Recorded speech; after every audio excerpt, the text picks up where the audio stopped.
अगर आप भी अपने नाम की मुकम्मल तफसीर जानना चाहते हैं तो हमारे चैनल को सब्सक्राइब करें और साथ में मौजूद बेल आइकन को ज़रूर दबाएं ताकि हमारी हर नई आने वाली वीडियो आप सबसे पहले देख सकें। शुक्रिया। अगर आप अपने नाम का मतलब या किसी बच्चे का नाम जानना चाहते हैं तो हमारे चैनल के साथ जुड़े रहिए।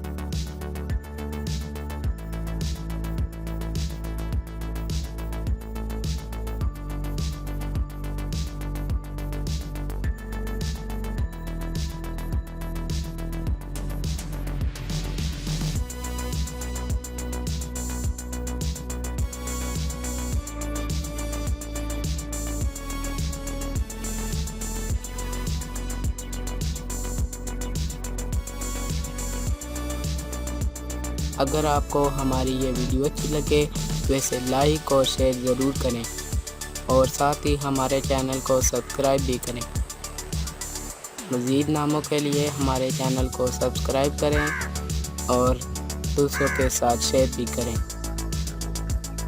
अगर आपको अपने नाम का मतलब या किसी बेबी का नाम जानना है तो हमारे साथ जुड़े रहिए। मज़ीद नामों के लिए हमारे साथ